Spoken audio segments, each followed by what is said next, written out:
Muito bem, boa noite. Estão todos me ouvindo?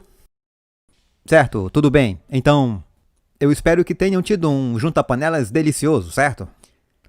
E nesta tarde, já é quase noite aqui, vamos falar sobre um tópico chamado Colombo, o Papado e os dias de hoje. E dizem que a história se repete. Por isso eu vou falar hoje sobre o que aconteceu na Espanha na época de Cristóvão Colombo. E como isso se relaciona conosco hoje. Então, dizem que a história se repete e que as instituições não mudam sua natureza ao longo do tempo.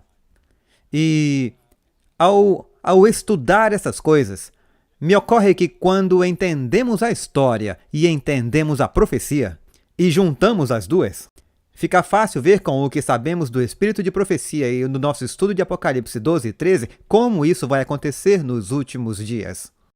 Então, já que o irmão Dani já fez uma oração por nós, então eu quero falar primeiro sobre Ferdinando e Isabela.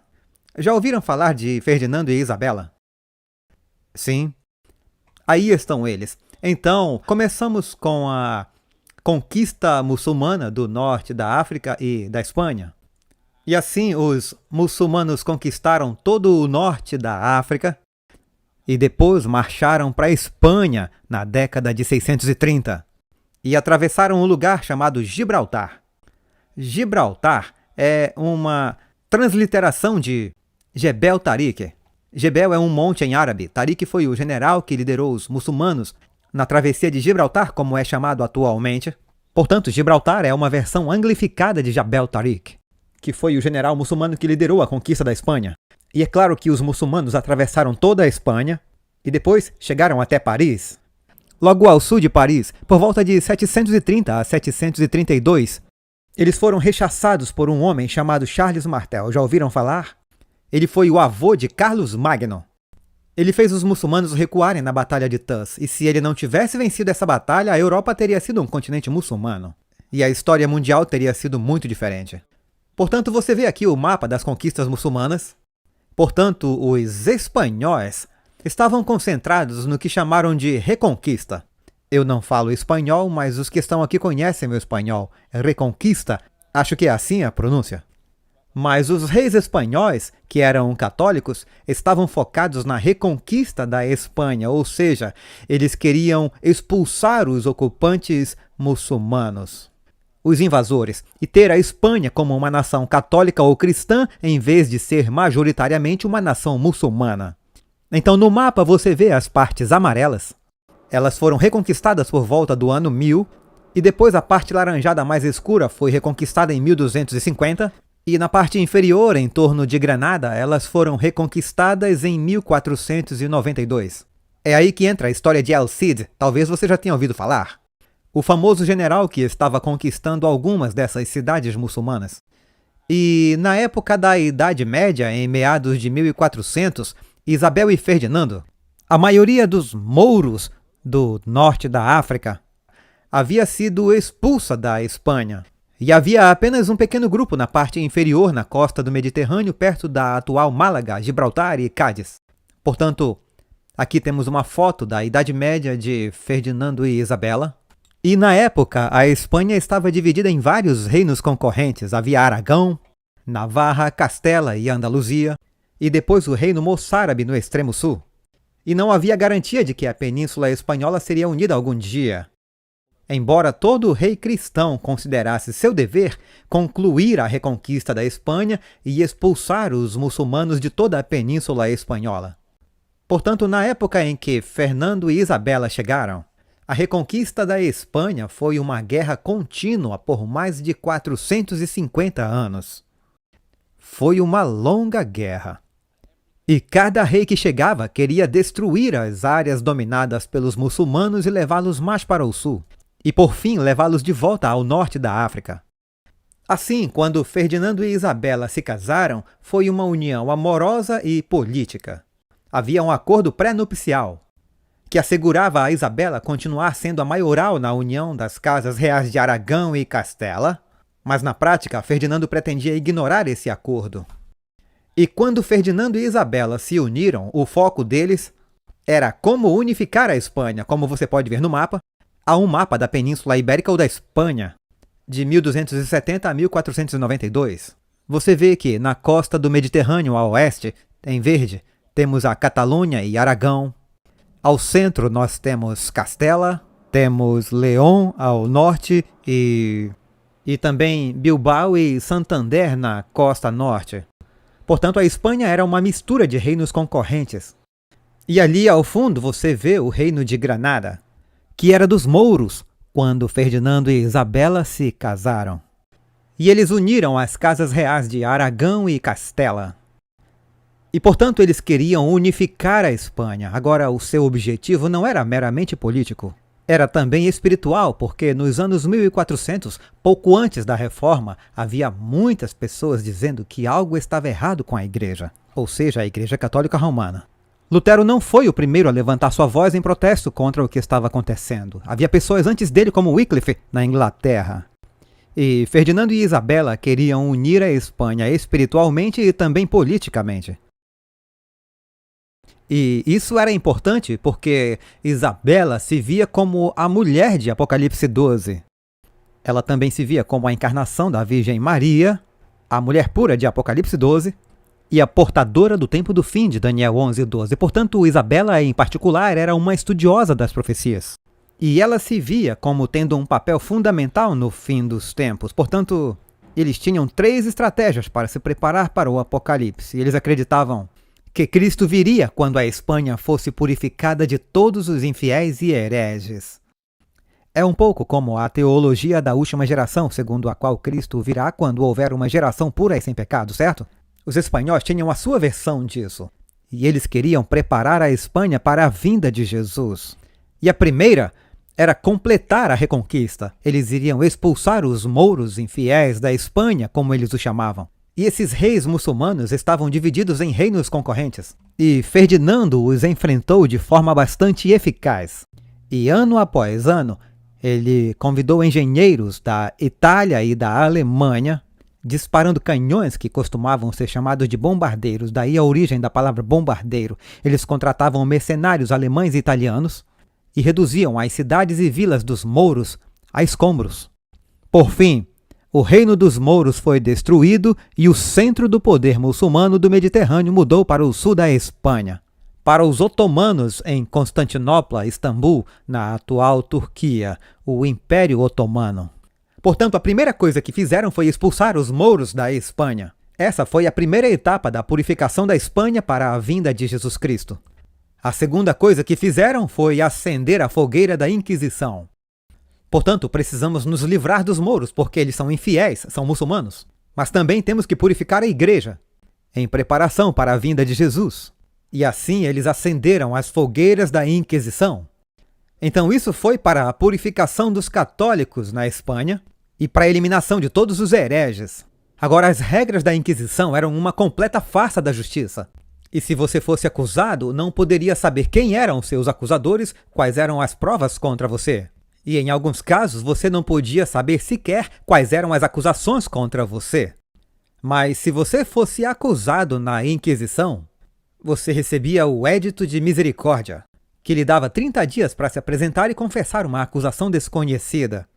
Mas se você não se apresentasse e não confessasse, ou se as provas fossem insuficientes, você era ameaçado de tortura. E em seguida você era torturado no tronco ou por afogamento. E a razão para eles escolherem o açoite ou o afogamento, ou pendurar as pessoas com pesos em várias posições de estresse. Tudo isso foi bem documentado na época.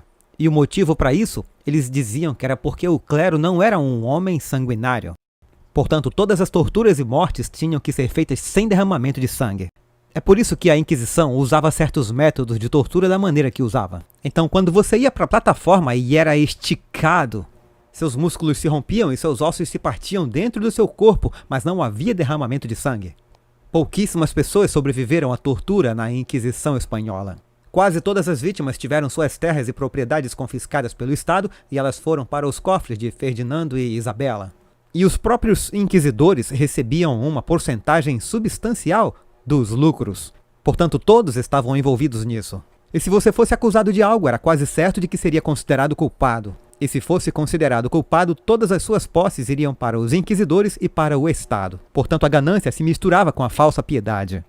Por causa disso, o terror, o medo e a aversão tomaram conta da Espanha. Antigas inimizades foram resolvidas com cartas anônimas de denúncia à Inquisição. O ódio aos inquisidores era tão grande que alguns foram cortados ou esfaqueados até a morte, alguns envenenados, e muitos deles não tiveram uma morte natural. Houve um inquisidor assassinado chamado Pedro Arbues. Era o inquisidor de Aragão e foi assassinado em 1485. Mas ele era um inquisidor muito eficiente, tanto que mais tarde ele foi beatificado por um papa. É por isso que muitos católicos em todo o mundo ainda rezam a esse assassino em massa em particular, conhecido como São Pedro. O padroeiro Pedro Arbues, que foi o inquisidor de Aragão, assassinado em 1845. Agora, o dinheiro da diversão ia para os cofres de Ferdinando e Isabela e também para os cofres da igreja. Muitos dos alvos eram pessoas conhecidas como conversos, ou seja, pessoas de ascendência judaica que se converteram ao catolicismo nos 400 anos antes a essa época, ou que foram forçadas a se converter. Elas eram acusadas de voltar ao judaísmo em segredo, portanto deveriam ser mortas. E como os inquisidores eram chamados de homens de Deus, não podiam derramar sangue. Como já mencionamos, é por isso que as vítimas eram afogadas ou esticadas na forca.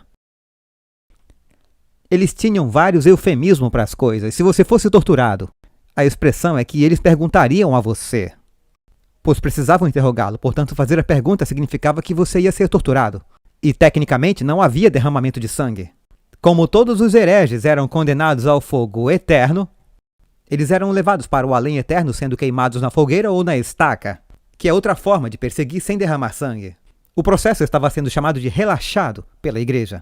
Portanto, se para a igreja você devesse ser relaxado, era um eufemismo para ser queimado na fogueira.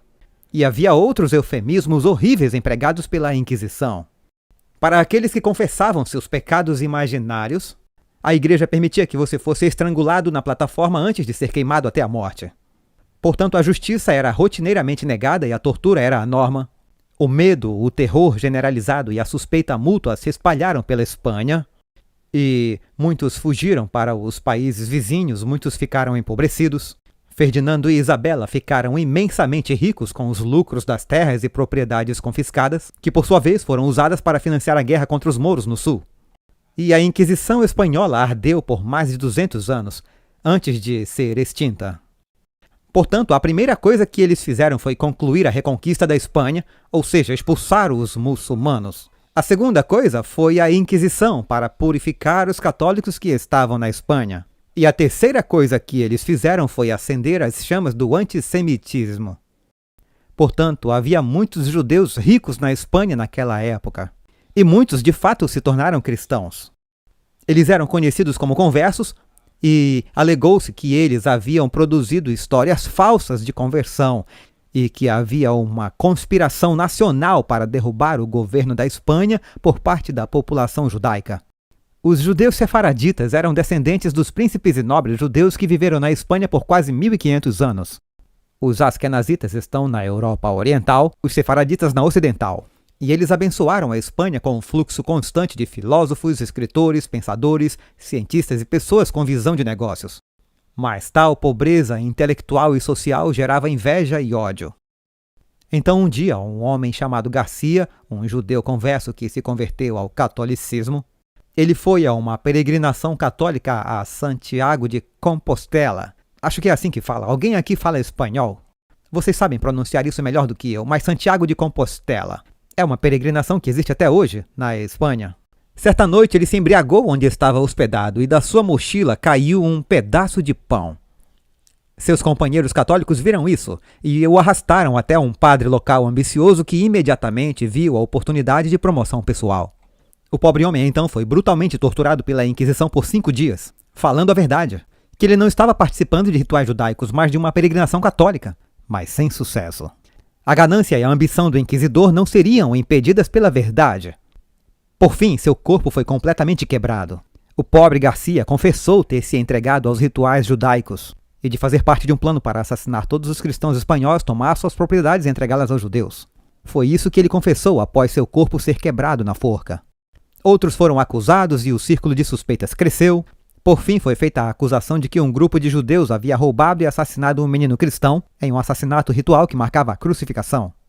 Esses eram os elementos de um verdadeiro escândalo: assassinato, heresia, veneno, sangue e superstição. A destruição do cristianismo, a chegada do próprio Satanás. Ninguém encontrou a mãe enlutada pela suposta criança desaparecida. Mas a história do santo inocente de Laguardia foi espalhada pelos inquisidores por toda a nação.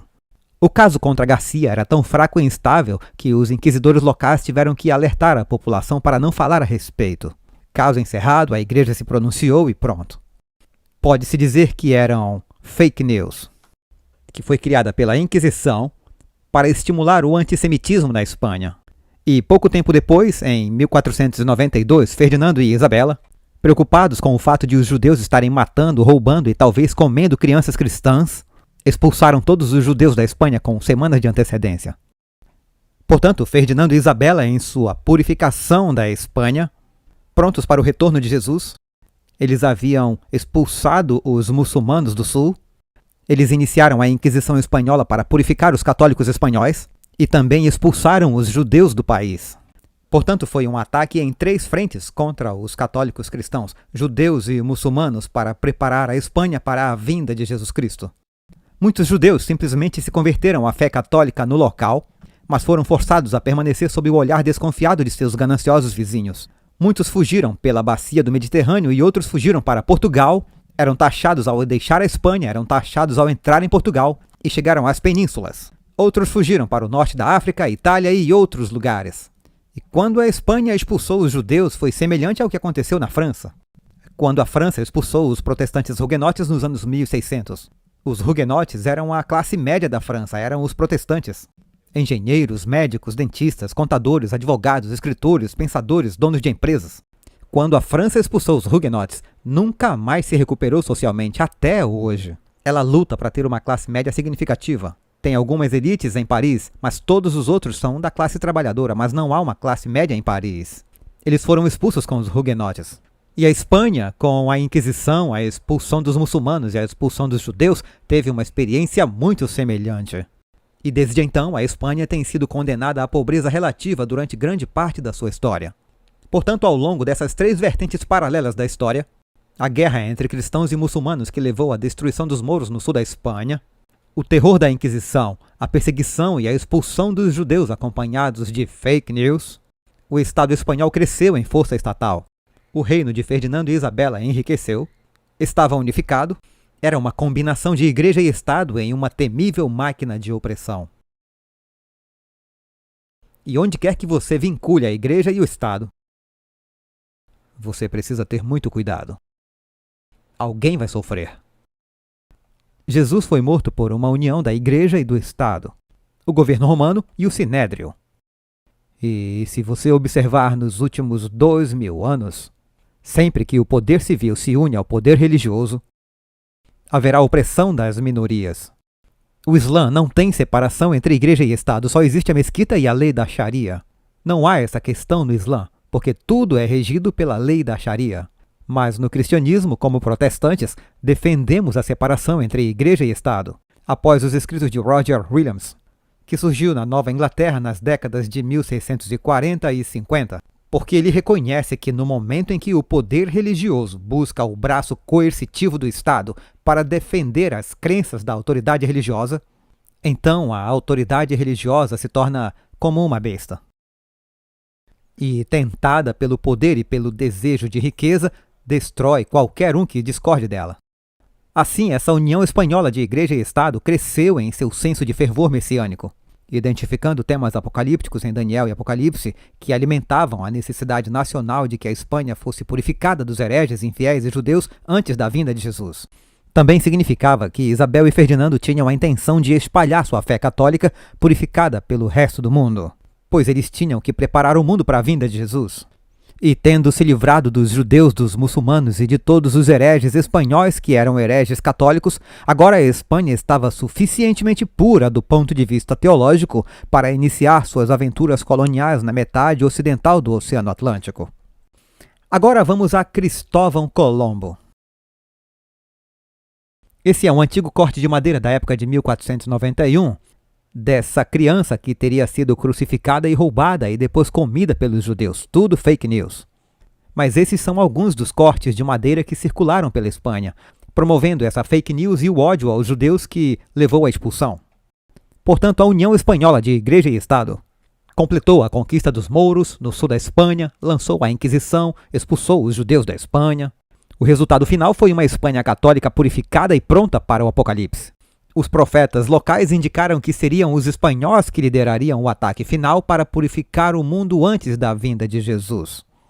E esse é o plano de fundo para a chegada de Cristóvão Colombo. Ele não surgiu de um vácuo. Havia muita coisa acontecendo na Espanha. Então chega Cristóvão Colombo. Há uma foto dele aqui agora. O desejo de viver uma aventura e exploração de Cristóvão Colombo combinavam com o desejo de Isabela e Ferdinando de espalhar uma fé católica purificada pelo mundo.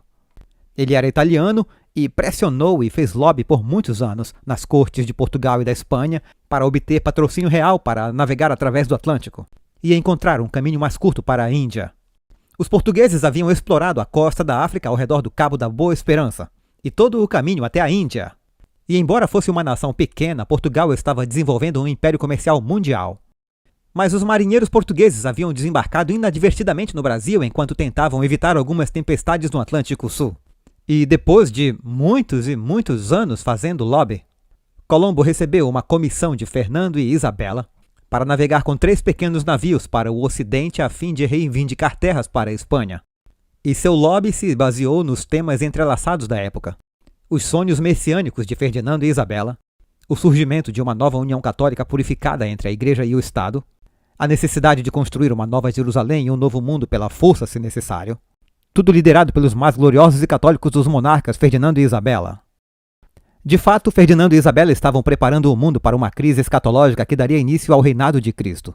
Agora, esperava-se que Colombo navegasse para o oeste e que encontrasse o Japão, a China e a Índia, evitando assim rotas longas ao redor do Cabo da Boa Esperança, no sul da África. De fato, Colombo navegou para o oeste e descobriu, porque havia pessoas que chegaram às Américas antes dele, mas ele descobriu a atual Cuba nas primeiras de suas várias viagens. Ele acabou descobrindo grande parte do Caribe e as terras da América Central de hoje. O que ele trouxe de volta para a Espanha? Ele trouxe ouro, escravos, tabaco, batata, milho e sífilis, que matou multidões nas cidades da Espanha e Portugal. Por sua vez, ele trouxe uma grande variedade de doenças para o Caribe, que rapidamente matou populações inteiras. Então, perguntamos a nós mesmos onde entra o Papa. Bem, Ferdinando e Isabela estavam desesperados para proteger suas descobertas no Novo Mundo. E o mundo, em 1940, estava dividido entre 2 potências marítimas, Espanha e Portugal. Quem seria o mediador mundial? Quem faria a mediação entre as 2 potências marítimas dominantes do mundo, Espanha e Portugal, e determinaria para onde eles poderiam ir? Quem sozinho poderia arbitrar e tomar decisões entre nações e religiões concorrentes em nosso mundo? Quem tinha a sabedoria para ser o juiz final do que acontecia em um mundo politicamente em rápida mudança? A resposta foi o Papa. O Papa da época era Alexandre VI. Ele foi o primeiro dos Borgia, uma família infame a usar a tiara papal.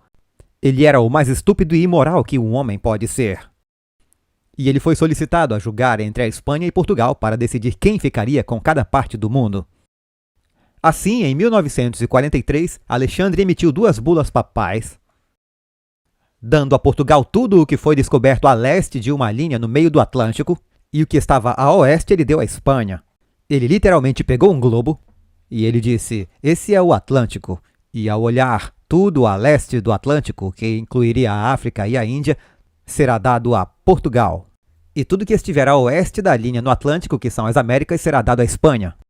E foi assim que o Papa simplesmente dividiu o planeta Terra em 2 potências concorrentes. E a função deles era fazer bons católicos nessas nações, escravizando-os ou matando-os se isso acontecesse no processo. Mas eles deveriam ser transformados em bons católicos com os portugueses ao leste ou com os espanhóis ao oeste. A escravidão, a morte e a doença eram irrelevantes. O que importava era tornar o mundo católico. E em que base o Papa presumia ter essa autoridade? Já que ele alegava ser o vigário de Jesus na Terra, Ele tinha o suposto domínio sobre as almas dos homens, mulheres e crianças do planeta Terra. E, portanto, somente ele poderia decidir qual nação levaria as boas novas aos filhos separados do Senhor, ou seja, aos perdidos. Assim, o Papa deu permissão à Espanha e a Portugal para basicamente colonizar o mundo inteiro. E ele os dividiu no meio do Atlântico. E a Espanha e Portugal partiram e fizeram exatamente isso. Assim, com essas bulas papais em mãos, Colombo partiu em sua segunda viagem da Espanha em setembro de 1494, com a intenção oficial de trazer as almas dos povos das Américas para o terno abraço da Igreja Católica. Esse era o motivo oficial, mas extraoficialmente, se ele conseguisse ouro, tabaco ou escravos no processo, isso seria um benefício adicional. Foi por isso que Colombo viajou. Bem, enquanto eu conto essa história, nós vemos que quase nada mudou, não é mesmo? O mundo daquela época é muito parecido com o mundo de hoje. Espero que vocês possam ver na tela. O mundo daquela época está ali. Naquela época, cristãos e muçulmanos estavam ocupados matando uns aos outros. Suas nações e sociedades estavam polarizadas entre as elites ricas e as massas empobrecidas. As nações estavam se dividindo umas com as outras por motivos religiosos e culturais. O suposto choque de civilizações de que os acadêmicos falam hoje em dia estava acontecendo naquela época. O antissemitismo era frequente e violento em grande parte da Europa. O ódio nas ruas da Europa era visto nos programas regulares que aterrorizavam as comunidades judaicas, especialmente na Europa Central e Oriental, em lugares como a atual Ucrânia. Refugiados judeus se deslocavam de um país para outro em toda a Europa, assim como os refugiados das guerras muçulmanas nos Balcãs. A corrupção política e a manipulação cínica eram desenfreadas. E, talvez o mais importante, estava surgindo a prensa de impressão. E com a invenção da prensa tipográfica pela primeira vez houve comunicação em massa. Houve uma explosão na comunicação e com a invenção da imprensa, diferentes monarcas estavam imprimindo suas próprias versões dos eventos e divulgando essas versões por meio das impressoras. Ou seja, as fake news estavam acontecendo em toda a Europa. E os pobres aldeões ignorantes e sem instrução recebiam as notícias oficiais e acreditavam nelas, porque vinham de seu rei particular. A propaganda política estava se tornando a norma, incluindo fake news deliberadas, projetos para incitar o ódio étnico, racial ou religioso, especialmente por parte da Inquisição. Foi uma era onde o conhecimento estava explodindo. Houve um rápido progresso tecnológico e exploração social, mais conhecido hoje como Renascimento. O humanismo e o secularismo estavam em ascensão, principalmente entre as elites acadêmicas. Os estados individuais, como Portugal e Espanha, no Atlântico, e o Império Romano Germânico, sediado na Alemanha. A Alemanha sonhava com as conquistas das cruzadas e as conversões em escala global. Havia tensões com os muçulmanos, os otomanos da Turquia por causa do fluxo de refugiados, que flutuavam pela Europa e a destruição dos reinos mouros da Espanha. Portugal assumiu o direito de possuir a África, a Índia e o Brasil. E a Espanha assumiu os direitos de propriedade de todo o resto das Américas. Eles estavam imprimindo mapas muito rapidamente e assim o mundo estava encolhendo. Com o advento das impressoras, dos mapas e das bulas papais que dividiam o mundo em diferentes nações. E assim, o papado assumiu o direito de controlar o mundo política e economicamente. Essa é a chave para hoje. O papado assume o direito de determinar quem pode conquistar com quem, e onde, e quem levará a fé católica para grande parte do mundo.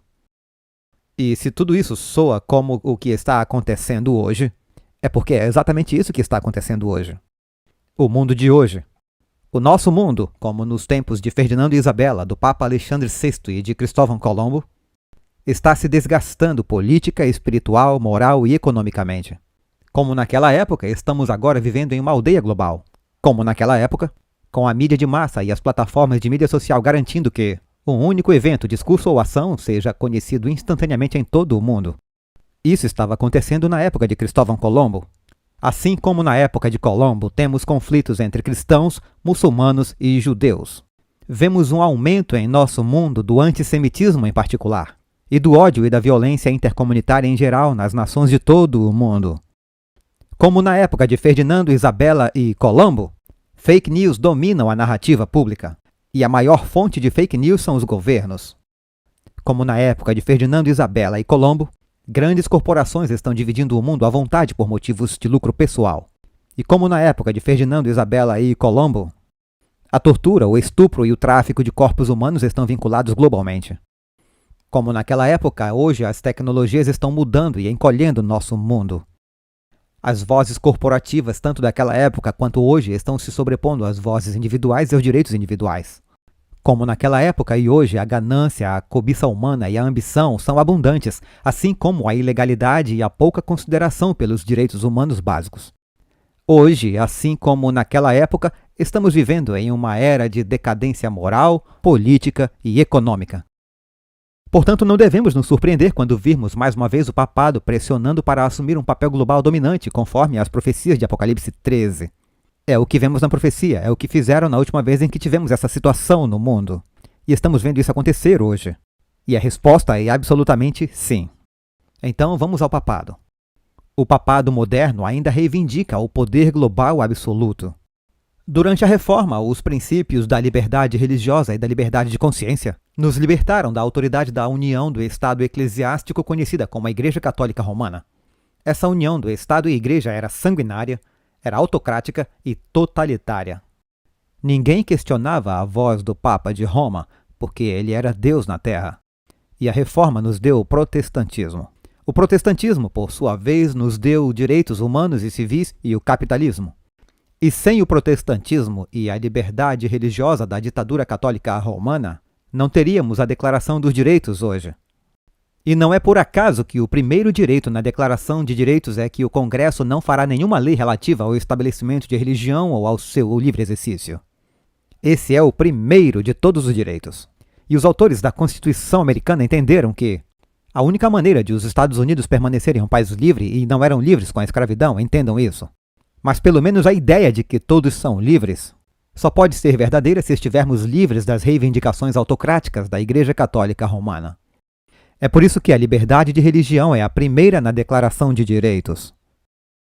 E, portanto, o papado reivindica o direito de determinar os cursos sociais e econômicos de todas as nações da Terra. O Papa Pio XI escreveu em 1931. Essa encíclica, ele está falando ex cathedra, portanto, quando o Papa está falando ex cathedra, isso é, em seu papel de professor oficial do púlpito, pode-se dizer, quando ele fala ex cathedra, isso é Deus falando, isso é um dogma, não pode ser questionado. E ele disse isso, essa encíclica foi literalmente no 40º ano em italiano. Depois veio outra encíclica em 1891, que será abordada logo mais, em que o Papa essencialmente aliava o papado ao marxismo. Mas, em 1931, o Papa Pio XI disse o seguinte: estabelecemos os princípios há muito tempo claros estabelecidos por Leão XIII de que é nosso direito, que é o direito e o dever do papado, tratar com autoridade os problemas sociais e econômicos. Agora, o Papa Pio não estava falando sobre problemas sociais e econômicos dentro da cidade do Vaticano, em Roma, entenda isso. O papado está reivindicando o direito dado por Deus de determinar todas as questões sociais e econômicas em todas as nações do planeta. Esse é o dogma deles. Não se fala muito sobre isso hoje, mas tudo é assunto de registro público. Após o Vaticano II, essa mensagem, esse documento, o Gaudium et Spes, foi entregue em 1965. O papado declarou o seguinte: é direito da autoridade pública impedir que alguém faça mau uso de sua propriedade privada em detrimento do bem comum. E você pode se perguntar, o que é o bem comum? Bem, na teologia católica, depois de São Tomás de Aquino, você tem a lei divina, que é a vontade de Deus para a humanidade. Depois temos a lei natural, que é como participamos da vontade de Deus. E depois temos a lei humana, que é tipo as leis da América, da Bélgica, da Jamaica. E na parte inferior temos outras leis, como os 10 mandamentos, que estão na parte inferior da hierarquia. E na teologia católica, desde a época de São Tomás de Aquino, nos anos 1200, e ele argumentou que o propósito de Deus era que toda propriedade fosse mantida em comum. Essa é a lei natural. Portanto, a propriedade privada é apenas uma acomodação temporária permitida em cada país. Mas a propriedade privada só pode ser mantida por indivíduos privados se eles a usarem para o bem comum. Estão entendendo? Isso significa que, se observarmos os sistemas econômicos do mundo atual, o comunismo afirma que o partido controla todos os meios de produção em nome do povo, que o povo está empobrecido e que o partido é dono de tudo. O capitalismo diz que o mesmo capital na sociedade é distribuído entre as pessoas de acordo com o quanto elas trabalham ou herdam, e se você trabalha duro, obterá mais desse capital para si mesmo. E você pode usar como quiser. O fascismo é uma teoria econômica que diz que você pode ter propriedade privada, mas a autoridade pública, como no regime de Hitler, são eles que determinam como ela deve ser usada. E essa é a casa do meio, exatamente onde o papado se encontra hoje. Eles acreditam que sim, você pode ter propriedade privada, mas somente na medida em que você a utiliza para o que eles determinam ser o bem comum. Portanto, na verdade, ela não é sua. No nome sim, mas na realidade não. Portanto, aqui nessa declaração Gaudium et Spes, o papado afirma que é direito da autoridade pública e com isso eles se referem a si mesmos. Impedir que alguém faça mau uso de sua propriedade privada em detrimento do bem comum, que, coincidentemente, também deve ser definido pelo papado. Todos os direitos de 1967, inclusive os de propriedade e de livre comércio, devem ser subordinados a esse princípio, que é o princípio do bem comum. Esse foi o Papa Paulo VI em seu Populorum Progressio em 1967. Portanto, o que ele está dizendo aqui é que todos os seus direitos, o que inclui a liberdade religiosa, todos os direitos estão sujeitos ao bem comum. Ou seja, se a sua liberdade de consciência entrar em conflito com o que o papado diz ser o bem comum para a sociedade, você não tem liberdade religiosa. Então entendemos por que no livro de Apocalipse, no livro do Grande Conflito, onde está escrito que Satanás, quando aparecer antes da vinda de Cristo, fingindo a aparição de Jesus, ele culpará os desastres naturais que Satanás está trazendo sobre o mundo, sobre os guardiões dos mandamentos. Grande Conflito 588 e 589.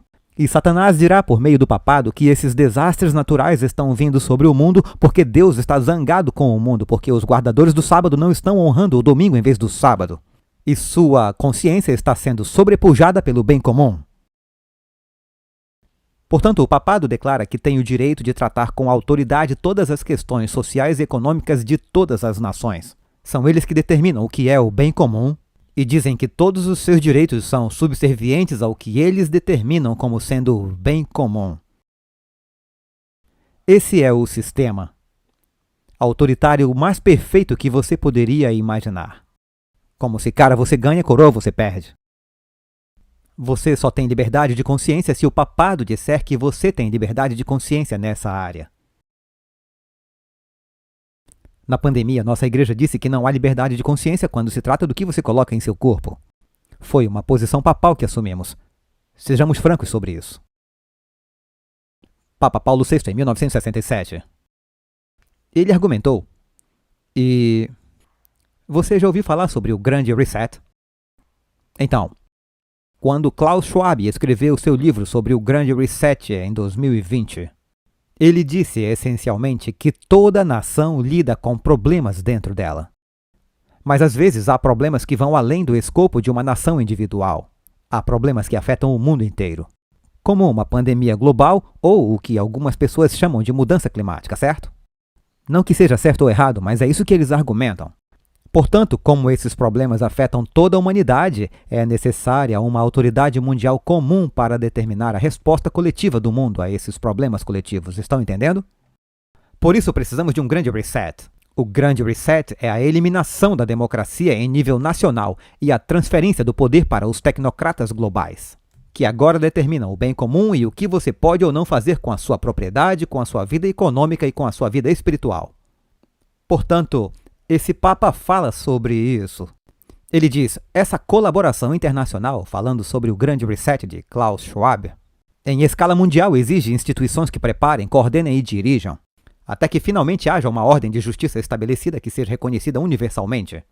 Quem não vê a necessidade de estabelecer progressivamente uma autoridade mundial capaz de agir de forma eficaz nos setores jurisdicional e político? Ele está falando de uma autoridade global que se sobrepõe a todos os seus direitos civis, humanos e religiosos. Alguém me mostrou o catecismo da Igreja Católica hoje. No parágrafo 2188, fala sobre o bem comum em relação à observância do domingo.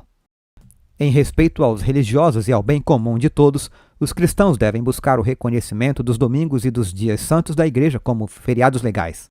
Portanto, no Catecismo Católico, eles estão usando a linguagem de que o bem comum para toda a humanidade envolve a santidade do domingo. Não são os adventistas que estão dizendo isso, é a própria Igreja Católica que está ensinando isso aos seus novos convertidos quando eles se unem à Igreja. O Papa Francisco publicou uma encíclica pouco antes do Tratado de Mudança Climática em Paris, em 2015. E se chamava Laudato Si, que quer dizer louvado seja, falando de Deus. E havia 2 parágrafos que devemos observar. Mas um parágrafo que eu coloquei aqui em cima diz que no domingo, essa é uma encíclica sobre a mudança climática. Diz que no domingo nossa participação na Eucaristia tem uma importância especial. Assim como o sábado judaico, o domingo deve ser um dia de cura dos nossos relacionamentos com Deus, conosco, com os outros e com o mundo.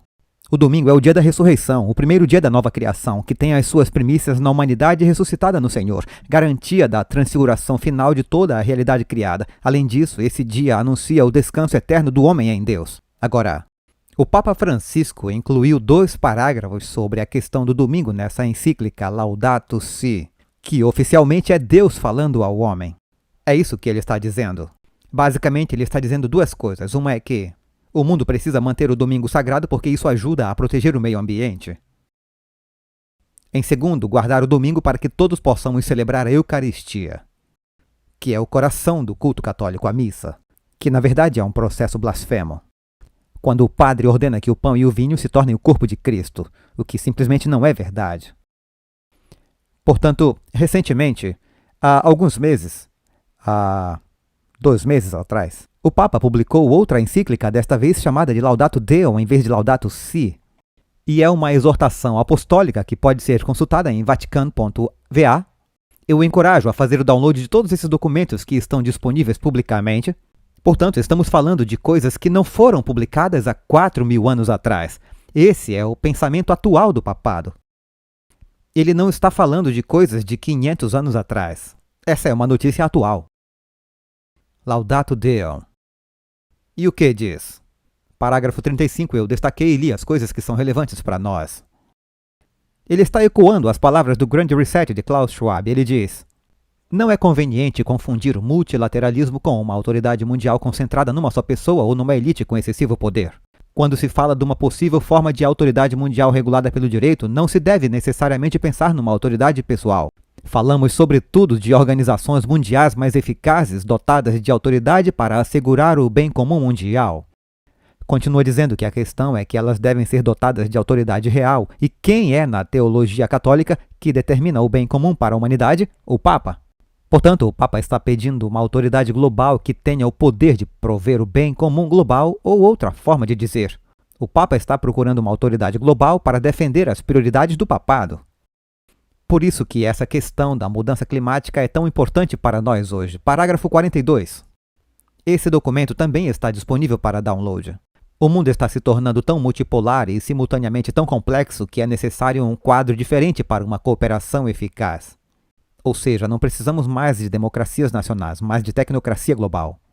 Não é suficiente pensar apenas em equilíbrio de poder, mas também na necessidade de dar uma resposta a novos problemas e reagir com mecanismos globais e etc, etc.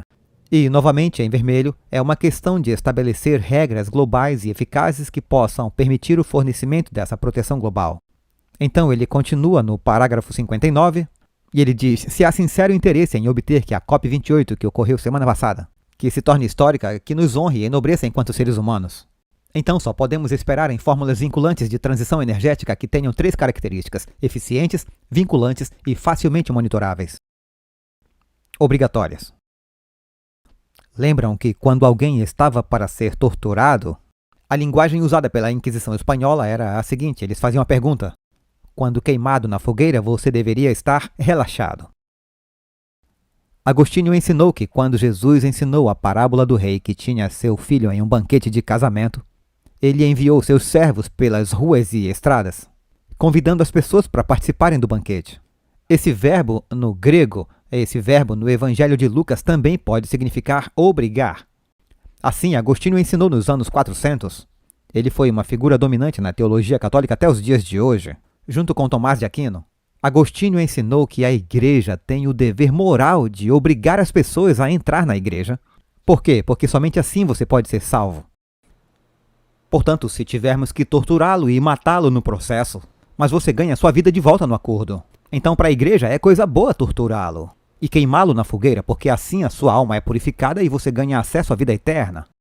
É uma teologia estranha, mas foi o que impulsionou a tortura na Idade Média. A ideia de que podemos obrigar as pessoas contra sua consciência a entrar na igreja, porque somente assim elas poderão ser salvas. Portanto, se eu estiver torturando ou matando você, na verdade eu estou te fazendo um favor eterno.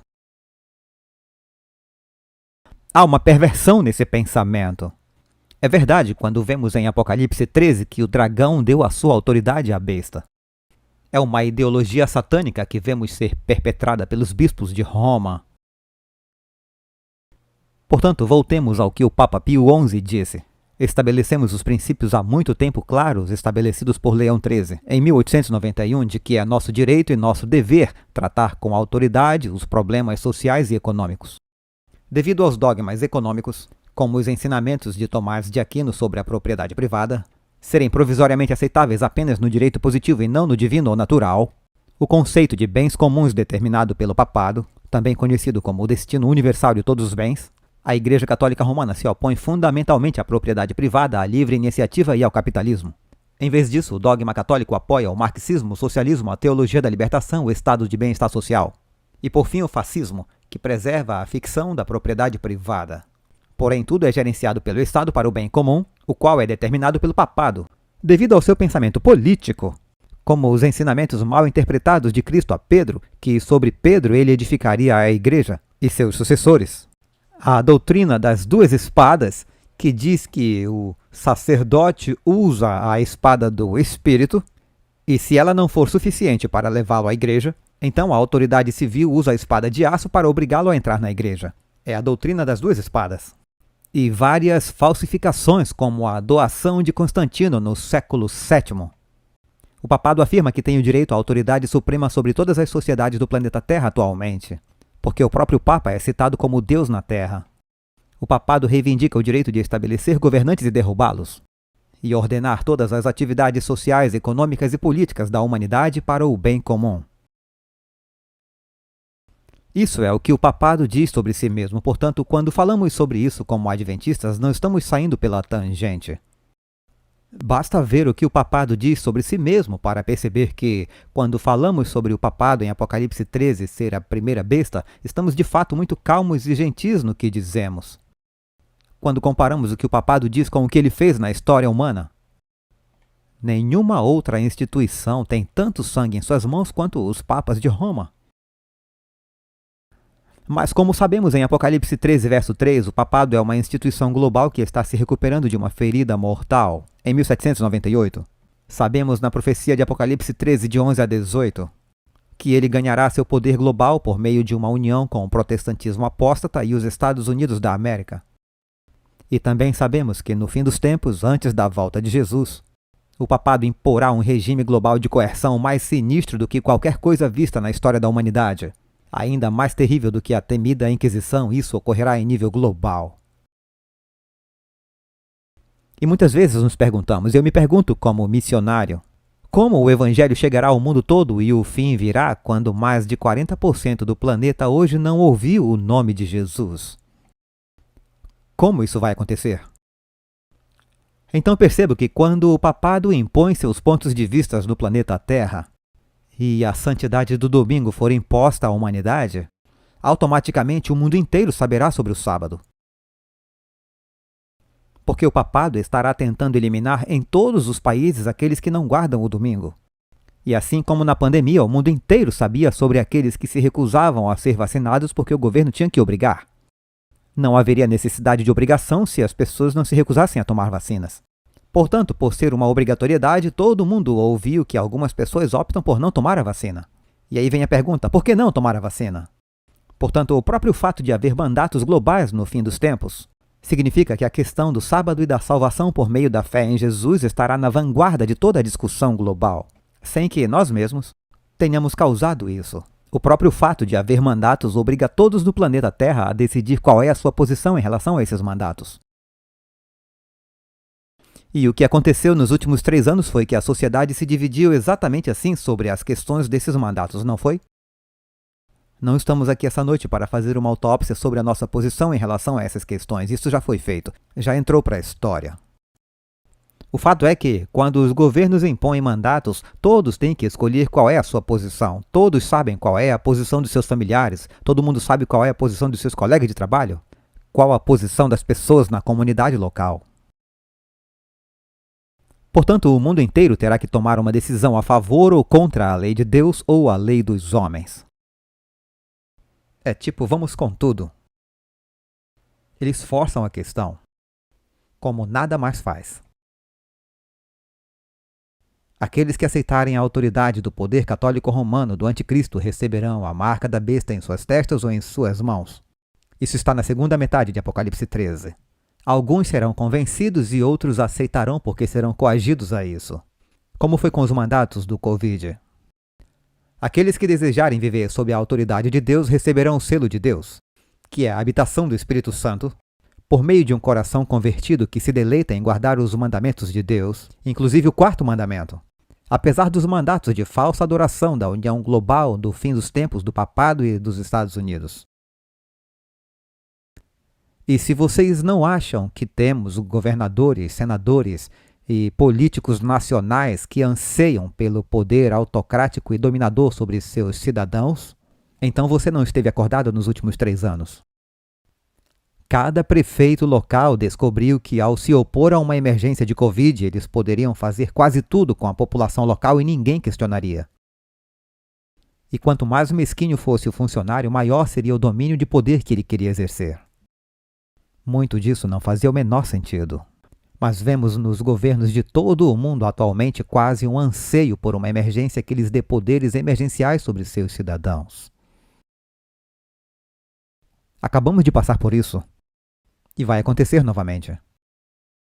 Minha esposa diz que eu animo as pessoas e eu espero que vocês fiquem animados essa tarde.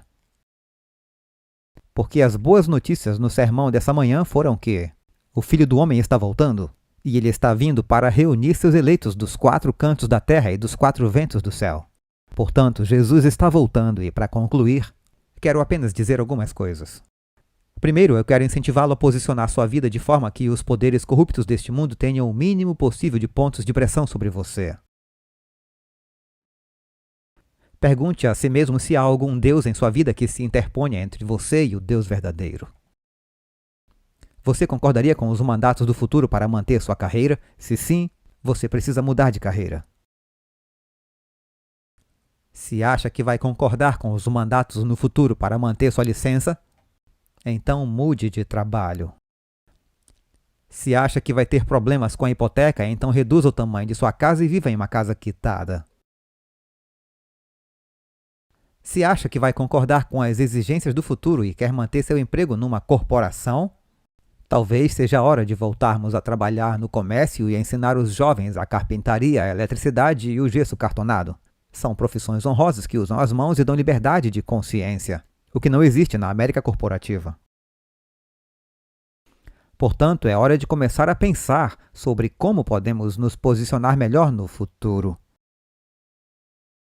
Os poderes corruptos deste mundo devem ter o menor número possível de pontos de pressão sobre você. Prepare-se espiritual, emocional e financeiramente. Os primeiros a serem perseguidos são os pastores. Portanto, você tem presbíteros que lideram a igreja. Então louve ao Senhor, porque quando eles forem levados, quem vai liderar a igreja? Estamos treinando nosso povo para liderar pequenos grupos. Estamos treinando nosso povo para liderar estudos bíblicos e obter decisões para Cristo. Nossos membros conhecem os ensinamentos fundamentais das Escrituras. Com o passar do tempo, cada vez mais membros simplesmente não sabem quais são as nossas crenças fundamentais. Não saberiam falar quase nada além do sábado e de um junta-panelas. Essa é a verdade. Você consegue dar um estudo bíblico sobre o estado dos mortos? Ou um estudo bíblico sobre o que a Bíblia ensina sobre a vinda de Jesus? Se não, louvado seja o Senhor, você está aqui hoje e é hora de ir para casa, desligar as mídias sociais e começar a estudar as Escrituras como nunca antes. Porque teremos que dar uma resposta pela nossa fé. E as perguntas que virão para você provavelmente serão de ex-adventistas, ex-protestantes, que sabem exatamente como os adventistas pensam, e vão prendê-lo com seu próprio pensamento. Deixe-me dar um exemplo. Eu estava em uma igreja católica há uns 10 ou 12 anos atrás. Eu entrei e havia um livro sobre tipo e antítipo na teologia católica. Eu não sabia que os católicos tinham tipo e antítipo na teologia católica. Eu li o primeiro capítulo e era de um ex-pastor luterano. Eu acho que agora se tornou um padre católico. E ele disse que Salomão é o filho de Davi. Vocês concordam comigo? Sim. Salomão era filho de Davi, literalmente e biologicamente. E quando Salomão foi entronizado em seu trono em 2 Reis 2, eu acho, ele fez um trono para Batseba, sua mãe, para sentar-se à sua direita. Lembram disso? Isso é um tipo que aponta para o antítipo celestial, onde Jesus faz um trono para Maria ao lado de seu trono no céu. Ele usou o processo de tipo e antítipo para chegar à teologia católica. E é incrível que eles estejam usando esse tipo de abordagem. Mas a questão é que você precisa se preparar para dar uma resposta para sua fé e não confiar em um manual ou um livro com 28 fundamentos ou nos pregadores da sua igreja. Precisamos conhecer as Escrituras por nós mesmos. O meu marido sabe, a minha esposa sabe. Eu preciso saber no que acredito, por que acredito e como demonstro isso nas Escrituras. Portanto, eu quero incentivá-los a fazer disso uma prioridade na sua vida. Conheçam suas Bíblias. Conheça a sua Bíblia. Invista na obra do Evangelho enquanto tem liberdade para fazer. O nosso dólar está morrendo e daqui a algumas semanas eu estarei pregando na vila de Barron Springs. Eu vou falar sobre a morte do dólar. O que isso tem a ver com a liberdade religiosa? Acho que o título será Dinheiro, Dinheiro, Dinheiro, mas vamos ver como ficará no final da edição. Mas quando entrarmos nos CBDCs, quando o dólar morrer, faremos a transição para o dólar digital. Estaremos basicamente numa masmorra digital. Vai ser uma moeda programável. O governo vai poder dizer você não pode gastar com arma, munição ou grande conflito. Ok, estou usando isso apenas como simples exemplos. Os texanos estão insatisfeitos com os 2 últimos adventistas da lista. Haverá moedas programáveis, em que você não poderá gastar em nada que não seja o que o governo determinar, e o que ele determinar nem sempre é do seu interesse. Por exemplo, os vale-alimentação lançados há muitos anos não podiam ser gastos em vegetais orgânicos, mas só em biscoitos e Coca-Cola. Isso são os cupons de alimento. Você não tem interesse em comer Twinkies e Coca-Cola, mas é nisso que você pode gastar seus cupons, não em vegetais orgânicos. Portanto, invista na obra do Evangelho. Sabe o ministério do último dia que você mencionou de manhã, irmão? Se o Espírito Santo movê-lo, comece a apoiar o ministério dos últimos dias. Se o Espírito Santo mover você a apoiar a obra missionária na África Central, por favor, apoie o projeto do Chad na África Central. Torne-se um apoiador do Adventist Frontier Missions. Mas invista na obra do Evangelho enquanto você pode. E se você não puder fazer mais nada por meio da literatura, pois chegará um dia em que seremos banidos da mídia social, e a única forma de evangelizar será por meio da palavra impressa. Você pode distribuir literatura. O Google, o Facebook e a Apple não poderão fazer nada a respeito. Então invista em literatura e distribua. Construa relacionamentos de confiança entre seus irmãos. Ainda faltou uma coisa aqui. Na última pandemia, tivemos que escolher em quem confiar, não foi? Pergunte-se em quem eu confio. A quem pedir conselhos? Se eu tomar um medicamento que o governo não quer que eu tome, onde eu posso obtê-lo e confiar que não vão me entregar ao governo? Ou eu estou disposto a dar um determinado medicamento a outra pessoa, e eu não tenho certeza se é legal fazer isso, e confiar que eles não vão me entregar. Isso pode salvar a vida da pessoa, mas eu posso ter muitos problemas por isso. Vocês entendem o que eu estou falando? Então, em quem você confia? Então, se você olhar para essa congregação, todos se conhecem de vista, mas você sabe como vive cada um. Vocês sabem quais são as lutas pelas quais todos passam. Vocês sabem pelo que eles precisam de orações. E estamos orando uns pelos outros. Não nos reunimos apenas nos sábados. Temos comunhão durante a semana também. Eu quero incentivá-los a começar a conhecer e amar seus irmãos e irmãs como nunca antes. Porque na crise final, essa igreja será fechada, a conferência será fechada. E será você e alguns poucos crentes aqui que terão o entendimento da igreja e do corpo de Cristo. E precisamos saber em quem confiar. E saber quem não vai entregar você. E você precisa saber quem estará sempre ao seu lado. Eu posso estar parecendo apocalíptico em minha fala, mas eu vivi por muitos anos durante o colapso da União Soviética. Eu vi a realidade dos cristãos que viviam sob a perseguição da KGB, ou KGB, como eles a chamavam por lá. E quando a igreja está sendo perseguida pela polícia secreta, é muito difícil a igreja sobreviver a menos que haja confiança e amor entre os irmãos. Portanto, ame seus irmãos e suas irmãs. Comece a confiar neles. Visite-os em suas casas. Inicie pequenos grupos de oração. Saiba o que está acontecendo com eles. Orem uns pelos outros. Peça oração pelo que você precisa e construa relacionamentos de confiança. Porque antes de Jesus voltar, a conferência geral, a divisão, a união não significarão nada. Nada. Será só você e alguns crentes em Fort Worth. Portanto, comece a construir você mesmo esses relacionamentos de confiança em nível local. E, finalmente, mais uma vez, caso você esteja realmente deprimido, eu espero que não esteja. Escolha esperança e fé todas as manhãs. A bendita esperança é que Jesus está voltando. Ele está vindo pelos seus. Ele conhece os seus. Ele sabe que os seus estão espalhados pelos 4 cantos da terra e pelos 4 ventos do céu, o que significa que os seus pertencem a todas as nações, tribos, línguas e povos. E você pode estar nesse grupo hoje.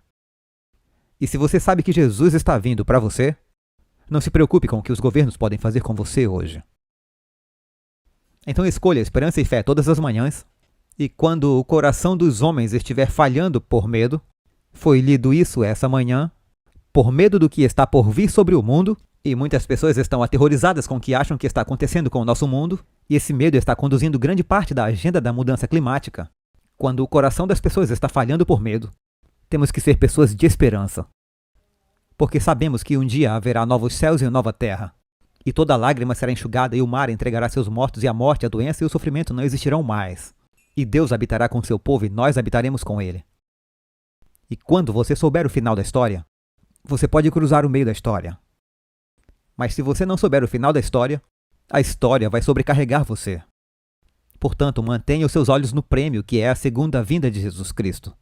Esse é o seu foco diário e independente do que o mundo fizer com você hoje, você sabe que tem um lar no céu. E lá andaremos nas ruas de ouro, onde todo esse sofrimento anterior pelo qual passamos hoje não existirá mais. Portanto, escolham a fé e a esperança todas as manhãs. Eu gostaria de encerrar essa sessão, pois eu acho que eu já falei mais de 1 hora. E eu espero que tenha sido educativo e informativo. E seja apenas um lembrete para todos nós, de que não estamos voltando aos negócios como sempre. Que o nosso assunto, como Jesus no templo, deve ser os assuntos do nosso Pai, que é a construção do reino de Deus. Porque a única coisa que durará de toda a nossa obra hoje, nossas almas para a eternidade. Se você construir prédios, eles serão queimados quando Jesus voltar. Se você curar doentes, louvado seja o Senhor, eles ainda morrerão. Se você educar as pessoas, elas morrerão. Eu pareço realmente deprimente. A única coisa que resta são as nossas almas para a eternidade. Trabalhar por uma recompensa eterna. Trabalhar por um preço eterno. Que Ele os abençoe e os guie. Que Ele os guarde e os conduza, enquanto vocês brilham por Jesus aqui. Vamos encerrar com uma palavra de oração. Pai Celestial, te agradecemos pelo privilégio e pela alegria que tivemos de compartilhar esses pensamentos hoje durante essas horas de sábado. Pai, te agradeço pelo companheirismo que tivemos. Te agradeço por termos meditado em Tua palavra. E, Senhor, ao entrarmos em uma nova semana, não sabemos o que ela nos reserva. Estamos apenas gratos por termos conseguido passar por essa última semana, Senhor. E nessa próxima semana, Pai, eu peço que seja o que for que ela nos traga, o Senhor nos dê a graça, a coragem e a força para passar por isso. Pai, nos dê sabedoria para perceber Sua vontade. Nos dê a graça de aceitar Tua vontade. E nos dê a coragem de seguir Tua vontade. Essa é a nossa oração em nome de Jesus. Amém.